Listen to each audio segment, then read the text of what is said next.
Hi, my name's Keith Wilson. I'm the Director of Cybersecurity Education for AttackIQ. I run AttackIQ Academy, for those that don't know me. I know you guys are heavily involved with Academy through virtually testing, and I appreciate the relationship that we've had with virtually testing for the past couple of years. Victor reached out to me and asked me if I'd be willing to do a session today for you guys, and I said absolutely. As long as I can find time on my calendar, I'm always happy to help out virtually testing. So today, I want to talk to you guys about MITRE's Center for Threat Informed Defense, what it is, what they do, and we're going to talk about one of their major projects that we're going to go through, and that's their adversary emulation library. So actually, it's a combination of several projects into one, but we're going to take a look at that. First, let's start with talking about who the center is, what they do, all that sort of good stuff, your introduction to the Center for Threat Informed Defense, if you will. By the way, if you have questions during this session, please feel free to put them in the comments. I'm going to keep checking the comments, so you may see me turn and look off to the side. I'm just trying to keep an eye and see if there are any comments or any questions that need to be answered. So if you do have questions, please feel free to comment and I'll see if I can answer them. All right, so MITRE Ingenuity created the Center for Threat Informed Defense, or CTID, as a way of maintaining attack, right? The attack framework. And that's MITRE ATT&CK. If you're not familiar with MITRE ATT&CK, we teach a free class on it, Foundations of Operationalizing MITRE ATT&CK. So MITRE needed a way to maintain this community-driven project. But aside from maintain it, they wanted to expand on it. They wanted to create more tools. They wanted to really publish research and do a whole bunch of stuff that they couldn't do alone by themselves. So they created the Center for Threat Informed Defense. Let's see here. Actually, I'm going to go to participants so you can see who some of the folks are that participate. You'll see AttackIQ, we've got our logo in there. We're one of the founding research partners for the Center for Threat Informed Defense. We've participated in and sponsored many of their projects. We also teach a lot of their projects already on AttackIQ Academy. So if you're interested, if you've moved past okay, I understand what MITRE ATT&CK is, and you want to see how it can be applied, we've got a whole Center for Threat Informed Defense type learning path that has all these projects listed in it. So it's a fun path, and it takes you through all these really cool projects that you're going to get an overview of today.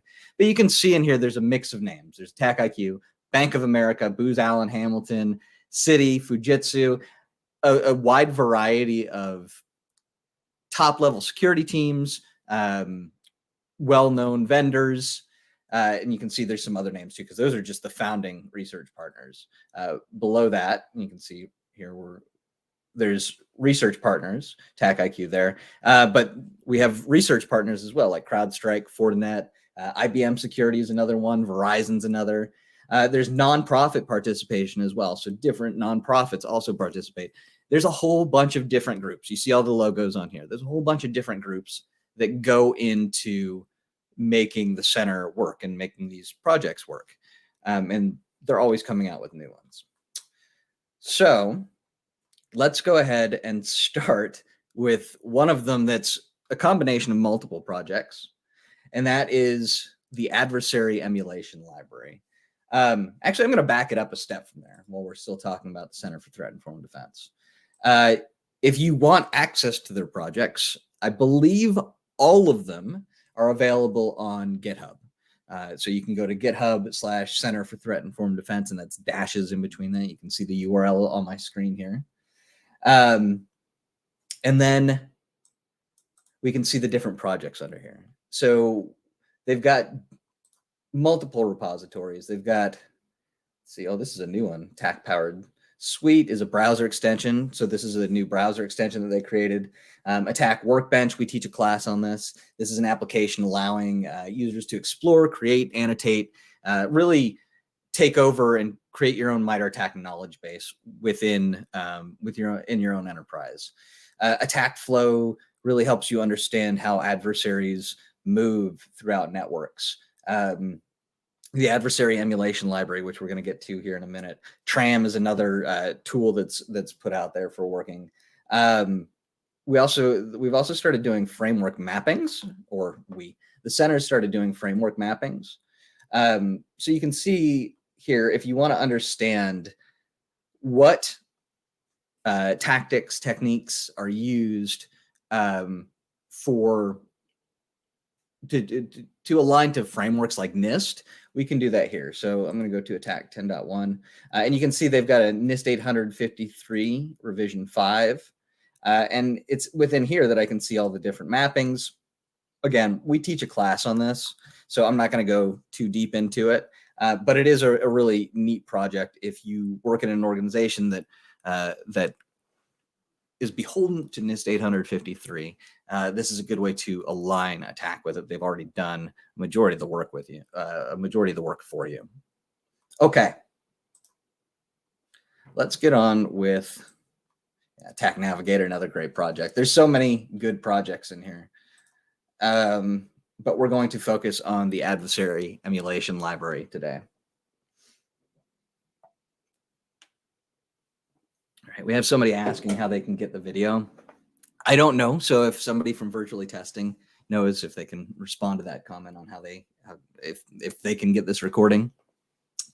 Okay, so let's look over what the description is of the adversary emulation library. So an emulation plan gives you different techniques or behaviors that specific attackers. So we can see we've got different ones like menu pass, fin 6, fin 7 in here. So different attackers tend to follow kind of the same pattern of behaviors. And that's how we should be running purple teaming exercise, which is a whole other story. Teach classes on that too. But we can take these emulation plans and behave like the people that are going to attack our networks or our enterprises. And in that way, we can test our actual defenses. Do our mitigations work that we believe they're supposed to work? Do our detections firing, right? I just wrote this sim rule. I don't know if it's working or not. I believe it is. Only way to find out, let's run this emulation against it, see if it truly does work. See if it's picking up on what the adversaries that target us are doing. Okay. So as it mentions here too, the library contains two different types of emulation plans. They've got the full emulation plans. We'll take a peek at one of those. And then they've got micro emulation plans, and we'll take a peek at those as well. We've got a new course coming out on that. So I've got a cool demo that I can show you that's a part of that course, but I can show it to you today. All right. So let's take a look at some of these groups here. So APT 29 was one of the older ones that they did. Menu pass, fin 6, fin 7. These are all kind of newer emulation plans. Let's go ahead. I haven't looked at all of these. So we teach a course on menu pass and the fin 6 emulation plan. I haven't looked at fin 7. So let's go ahead and look at that together. So this was derived from the original fin 7 content used in the 2020 attack evaluations. If you're not familiar, attack does evaluations of different vendor tools as well. There's links in there, or I'm sorry, MITRE does evaluations of tools, vendor tools against attack as well. Let's see, and it's been updated by the Center for Threat Informed Defense. So it gives you some background here. The intelligence, right? fin 7 is financially motivated. They're a threat group that has primarily targeted the U.S. retail, restaurant, and hospitality sectors since mid-2015. So I'm guessing with this, it's going to be similar to fin 6 in that we're attacking point of sale or POS systems. Okay, awesome. So there's the response there. So the video will be posted on all social media platforms. If you didn't see the comment, thank you, Virtually Testing, for putting that in there. Okay, so this intelligence summary uses 26 publicly available sources, as well as the results of an open call for contributions. So let's see, we've got resources here. I don't think that's the same resources. we'll have to see. Let's dig through the project. I want to see if I can see some of these, some of this publicly available sources that they have in here. And by the way, like I mentioned, this is the first time that I'm looking at this emulation plan. So you get to kind of look through my eyes of how I approach learning different projects like this, and how I eventually may even turn it into a class, right? So it says here that it summarizes, the intelligence summary summarizes 26 publicly available sources. I'd like to know what those are. And then a link to the open call for contribution. And all of this stuff is fairly transparent as well. So getting information about those publicly available sources shouldn't be difficult. I have a suspicion it's in here. If not, maybe we can request it. All right.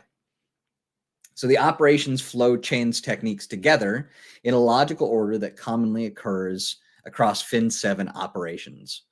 This Fin7 emulation plan features two distinct scenarios described below. So it's gonna give us the overview of two different scenarios of TTPs that have been observed by research groups of the behavior of Fin7 out in the wild, right? So what do these actually look like?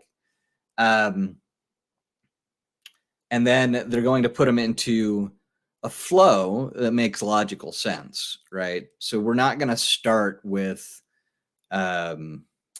necessarily with like lateral movement or defense evasion, because you generally start with exploitation, right? So we're going to try and follow a logical flow of the attack throughout these. Okay, so let's take a look at scenario one. So scenario one emulates Fin7 targeting a hotel manager network to gain access to credit card information. The scenario begins with Fin7 achieving initial access to the network after an unwitting user executes a malicious link file, which is something we're actually, when we get to the micro emulations plan later, this is a test we can actually do for user execution. After that, Fin7 pivots to a privileged IT administrator workstation, so escalation of privileges. From this system, Fin7 keylogs credentials needed to access an accounting workstation. This is stolen credentials. Fin7 then pivots to accounting workstation, establishes persistence, and deploys malware to scrape credit card information from process memory. All right. And then the second scenario emulates the same Fin7 TTPs as the first one, but in this case, the changes were made to support environments with protective security controls enabled. So that means if you have the potential to prevent any one of these actions, this scenario is split up so that they don't necessarily rely on each other. They're decoupled from dependencies, so you can test individual actions, right? Because you don't want necessarily a prevention stopping you, because a prevention may not always, or the prevention may work, and that's what you're testing for, but you want it to continue to test other things as well. You don't want it to stop at that first prevention. You want to be able to test the other actions, because there are actions possibly beyond where you're caught. Okay. This is human readable, but it also comes with a YAML file, and you can generally import that. Oh, and Yara rules as well. So you can import that into different tools. So let's go ahead and look at the actual emulation plan itself. I click into here. I'm going to do scenario one.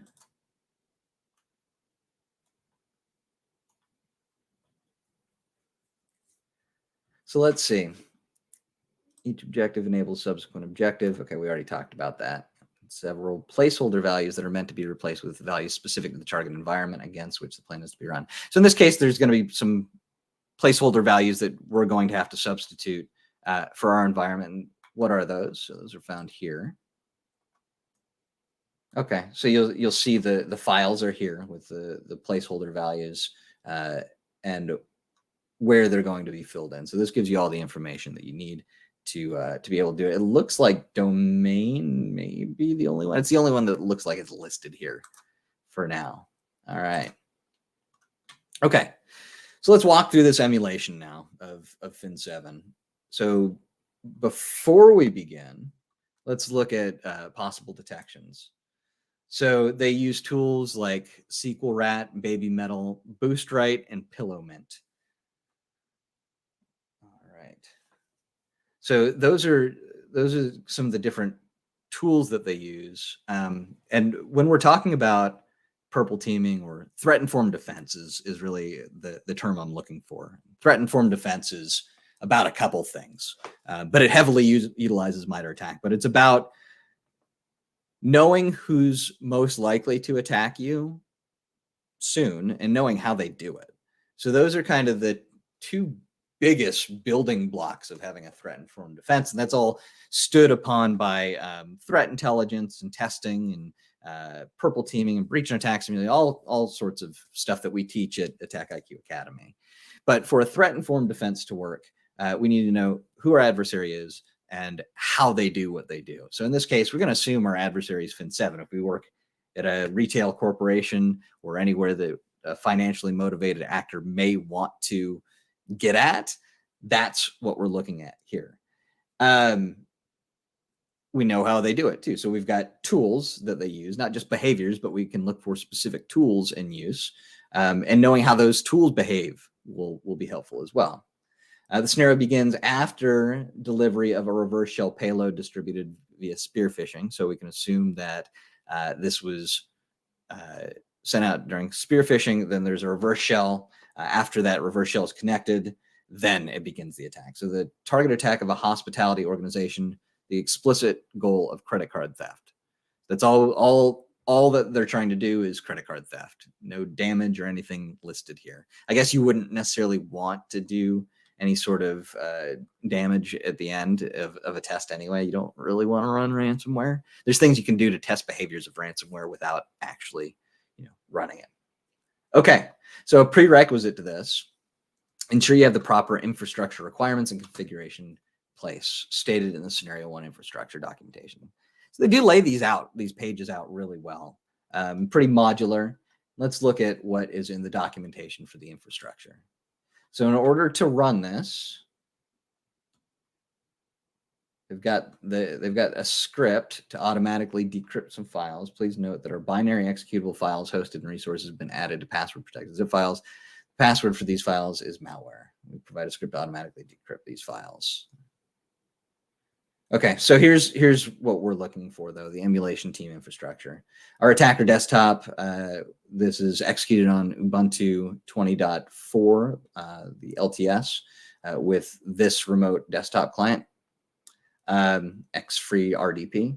The Linux attack platform tested and executed on Kali Linux 2019.1 for command and control. So this is, again, the reverse shell. Command and control, and that's through the Metasploit framework. Looks like they're also using PA exec, Mimikatz, and Tmux for some of the other actions that we'll see throughout this emulation. The Windows attack platform, Windows 10 SQL Server 2019 build with Attack Rat. And then optionally, you can have a Windows 10 machine to be used if you need debugging. All right, so once you have these things stood up, you can look at the configuration. How did the team or the CTID, the group that worked on this, how did they configure their environment before they ran this test? So we got specific IP addresses. Obviously, you can change IP addresses for your needs. And again, this is not necessarily testing in the wild, and this isn't testing in production. This isn't even necessarily, well, it's kind of testing in a lab, but really your lab should more closely emulate your production machines. So if you're setting this up at home, fine, follow these instructions to a T. But if you're setting these up at work, obviously you have some constraints, right? What systems do you need to work in, and how are you going to make that work? What do I need to do in order for this to actually work, right? So if I don't have the firewall turned off, this may not work. But that depends. Am I testing that firewall? If I'm testing the firewall, then I want to leave it on. I don't want to turn it off. But if I'm testing something else behind that firewall, again, we talked about, we don't want that prevention and stopping us from running the rest of our tests. If there's a prevention, we want to be able to continue to other things. So if you are testing the firewall, you probably want to use scenario 2 in that case. right? And then set up the Microsoft SQL database using this setup bat. They give you the target infrastructure here. Man, they really give you a lot of setup in here. But again, these, you're going to try and emulate your environment as close to as possible. Use some of the stuff on here. To me, it looks like some of the most, without getting too deep into this, I don't necessarily want to read, all of this stuff to you guys. But what it looks like this is really good at doing is providing different setup scripts that will help you get set up, right? Okay, so that's scenario one. Infrastructure gives you all the information you need in order to set that up. I'm not going to read it to you, but that's it. Let's go ahead and look at the intelligence summary now. So this is what they were talking about, where they said they took, what was it, 20-something sources, right? And it looks like we do. We've got links to footnotes here of different reports and sources. So that's great. That should mean that, yep, there we go. So there are our 26 sources that I was looking for before. And these are the different threat reports that are telling us how Fin7 behaves. This is the data that the center used to determine this. They didn't just take one point of, okay, this is how Fin7 operates. Took in a lot of data to figure out how they behave, how they typically behave. So let's go back up here. Financially motivated, we already know that. We talked about their target industries. Pretty much anybody that's going to do anything where they can steal money, right? Anywhere where they can scrape credit card information, steal money. Operations. So Fin7 is distinguished by their technical innovation, using novel techniques and displaying characteristics of a well-rounded operation. Fin7 has been reported to employ limited use of exploits while blending publicly available and unique or altered tools. The group has leveraged hidden shortcut files, the link files. Remember, we talked about those. And this goes back to technique, actually sub-technique 1204002. And this technique is used to initiate an infection and VB script functionality launched by the MSHTA.exe to infect the victim, right? So that's some good information. There's more detailed information in here as well. They've also used Carbonac backdoor as a post-exploitation tool. So more information on that. We get a list of the software that they use here. So know your enemy, know how they do what they do. It's using the software. So what are these different things? What do they do? How can we get it? If it says openly available, that means that it's a publicly available thing. Otherwise, it's the proprietary thing. We can see it linked back to the different software. So if you see an S in the front of the of a number like that, when in relation to MITRE ATT&CK, that's a software designation, software number. Just like if you see T in front of a number, where that's technique, you're going to see S in front of a number for software. And for tactic, you're going to see TA at the front of it. There's also G for groups and C for campaign. A couple little MITRE ATT&CK facts for you there. Okay, so know your enemy, know the tools that they use to do how they do. If we want to look at this, how this maps out in MITRE ATT&CK, they've provided us with that, and you can see this links to the group G0046, which is Fin7. So here's the different techniques that they've used. You can see they've listed here. If I wanted to, we teach this in our Foundations of Operationalizing MITRE ATT&CK thing, but if I want to lay these out in Navigator, I can just go here, right? And I can view Navigator layers, and it's going to go ahead and create all that for me. Oh, let's see. Is it going to do it? Yeah, there we go. So here we can see the different attack techniques that have been marked off in relation to Fin7. A cool thing too is if we highlight over these, this is what I love about the interactivity of Navigator, especially how they have it set up and with the attack framework itself, is they give you these notes, right? So here we can see the comments on it. where did this information come from? How did they determine that this is something that they do? So you can get those different things there. If you're curious, say you didn't know what registry run keys and startup folder was, or / startup folder, you should be able to click into that. Maybe it's going to let us do that. I don't know. It's been a while since I've done this. So maybe it won't. I can add a link to it, but I'm not going to. Oh, yeah, there we go. So select, view technique. That's what I'm looking for. So right click. I forgot you could right click on this web app. Right click and then view technique. And this is where I can get more information on that. Okay.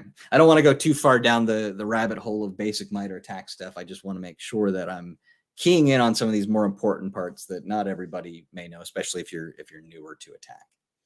Okay, let's hop back to the adversary emulation plans here.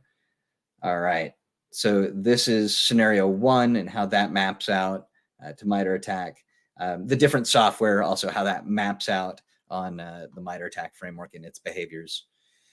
So that's our intelligence summary. Let's see what else we've got here. Now, let's look at operations flow. I think we talked about this already.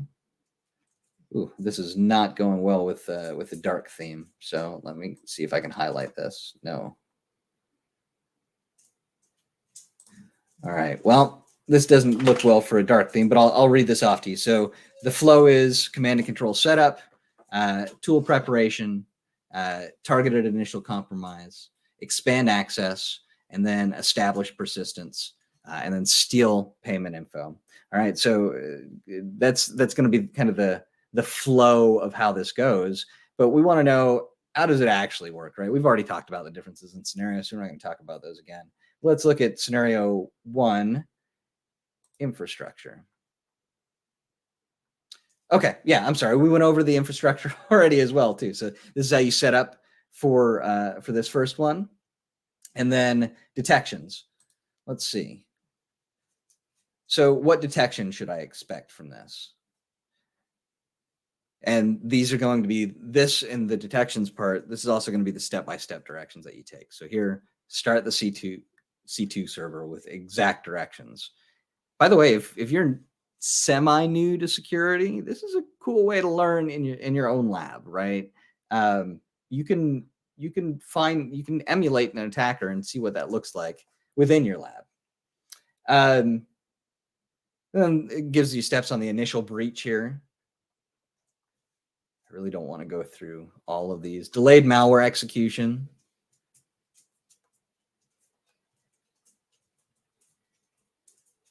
Target assessment. So you got all these different steps. I think I saw it was about 12 steps, right? 10 steps. So 10 different steps that you're going to walk through in the hopes that you're going to get a detection somewhere or a prevention at some point. And if you get prevented, then it's got the modular pieces in the second part of that. Okay, so that's a full adversary emulation plan. I'm going to pause here for a second and take a sip of water real quick. While I'm doing that, if you have any questions, go ahead and post it. Go ahead and post those. So the GitHub link is right up here, Chris. It's github.com and center-for-threat form defense. Maybe somebody from virtually testing can put that in the chat for me too. I don't know if I can reply in these comments. So if we can put this link in the chat, that'd be great. Any other questions? Curious how many of you are doing emulations. Is there anybody out there that has done emulation plans already? Either taken our class on them or worked with them in the real world. I'm curious to see if anybody out there has done them and what their experience was like with them. Okay, we've covered that full emulation plan now. Now I'm gonna hop back quite a bit. I'm gonna close out all these. And we're gonna go back to the adversary emulation library. From there, we are going to look at the micro emulation plans. So this is a newer project from the CTID, And this was released, I believe, August. Well, it says 4 months ago, September. So there we go. It was released in September. We've got a course that's coming out on it very soon. The video has been recorded. We'll have the class up, I hope, before the end of the month. But I'll give you kind of a brief overview of what this is. So, as you could tell from those full emulation plans, like that's a lot of work to set up. Even if you're doing it in your lab, that's still a lot of work to set up. Not every enterprise, not every person has the resources to be able to do testing in that manner. And the important part is that you get started on testing.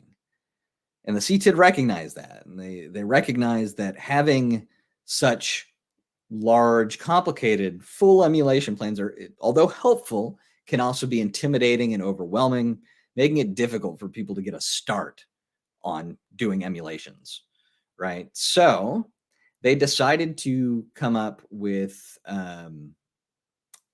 these micro emulation plans. They can integrate with Caldera, which is an open source breach and attack simulation tool. In the class that I teach, I actually walk you through creating kind of your own micro emulations within the AttackIQ platform. I'm not going to do that today. I'm going to keep that for the class, but I walk you through that a bit too, so you can get a better understanding of how these emulations actually work. Okay, so the available plans here, with this, they decided not to focus on a specific group, right? Like before we looked at Fin7, Fin7, there's Menu Pass we saw in there, APT29 is another group, Fin6, all those different groups. For micro emulation plans, they decided they were going to just focus on grouping actions together, the kind of the top sort of techniques that they normally see, and were easy to reproduce. And those ended up being file access and file modification, named pipes, Windows registry, web shells, process injection, user execution, Active Directory enumeration. So those are the biggest actions that have been seen out in the wild, and this gives you the ability to run these, and they're executables that you can run. So let's look at the first one: file access and file modification. So if I pull this up here, you can see I've got where is it? Oh, file access.zip. So that zip file has the executable in it. It also has a bin file, I believe, in there that you can use to modify the source code, and then reset it so that or recompile it so that you can customize these, right? That's the idea of iterating on them. So in this one, what we're testing is the action of being able to open, write to, read. So open, read, and write to a file. And in this case, they do it with multiple files in a given path. They've got a couple different options for this one. So you can set recursion. You can set a directory path if you're going to execute the emulation outside of the folder that you want to outside of. So if I want to target a directory that the executable is not in, I specify that in dir path. Log file. So this just allows me to modify the name of the log file. All of these will put an output a log file, and then access delay.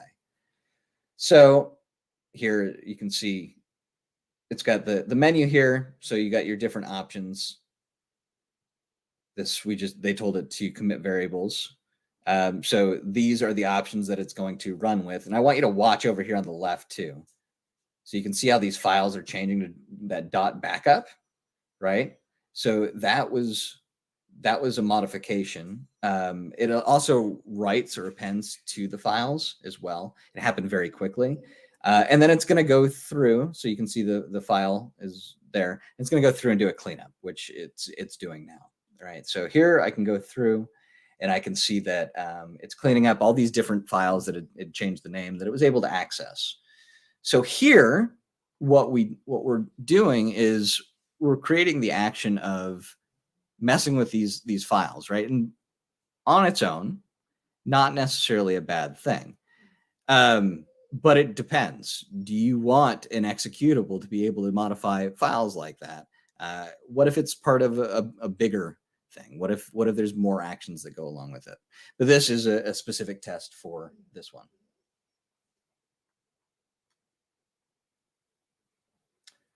All right. Let's back up to another one. Oop, too far back. I want to stay within the micro emulation plans. So there was another one in here for process injection. So if you're not familiar with, I know there's probably all sorts of levels of cybersecurity on the phone today. So if you're not familiar with process injection, there's about a dozen different ways you can do it, probably more. But in this case, it gives you a couple different ways, I think. Or maybe it's just the one. It just gives us the one way. So it creates a suspended sacrificial process. And you can see the different processes here. This is the API that it uses. And then it injects the sacrificial process with malicious shellcode to execute a command. So these commands are going to be discovery commands, which you can see the list here. I'm sorry if you guys hear noise. My dog's whining to go outside, and she's just coming over right now to see me. So you may hear her. She's not being silent about her need to go out. Okay. So in here, it's going to write one of these. It's going to write these discovery commands. Then it's going to execute the commands using the create remote thread. Once it does that, it's going to continue to repeat these until it stops. So if you're not familiar with what process injection is, think of a glass of water. Think of a bottle of water, a concealed bottle of water, and I'm taking it in somewhere. And I want to conceal something in there that I don't want security at wherever I'm going into to see. So for that, I dump out a little bit of water, just enough to fit my malicious object inside, or whatever. It doesn't have to be malicious, but for this example, it would be malicious code, but we're going to put that inside of the water bottle. We just hollowed out a little bit of that process to add our code into. And then once we get through that door, that's more of the defense evasion side of it, where this is more of like escalation or exploitation side of things, or lateral movement even. So this is kind of a, let's see, do they give an example? Yeah. So all of these have demos here. So let's look at this one. So it's going to run process injection. Wow, that runs quick there. So you can see where it's attempting to start the target process, svc host.exe, begins to process hollow, attempts to inject the command whoami/groups, wrote the process, and there we go. We can see the commands being executed now, right? So it's actually showing us, and then it'll say that it successfully completed the process injection. So very quick process injection and how it works. But you can, this actually shows you commands being run. How much more validation do you need than to see this actually running? Most EDR tools, most AV tools are going to should catch process injection. They don't always. Now, process injection is a big technique. As I mentioned, it's got about a dozen ways of doing it, and those are all listed as sub-techniques. So if you really, really want to know about process injection, here's your homework for the night. I want you to go to this page. It's technique ID T1055. Just search for process injection on the MITRE ATT&CK website. Go to attack.mitre.org, or just search, do a Google search. I don't guarantee it, but I'm pretty sure if you search process injection MITRE ATT&CK, it's going to be one of the first search results. I want you to go to this. I want you to read about what MITRE says process injection is. And then if you're feeling frisky, go through each of these dozen different sources here, or sub-techniques here, to understand the different ways of doing process injection. Okay. Let's go ahead and look at one more of these.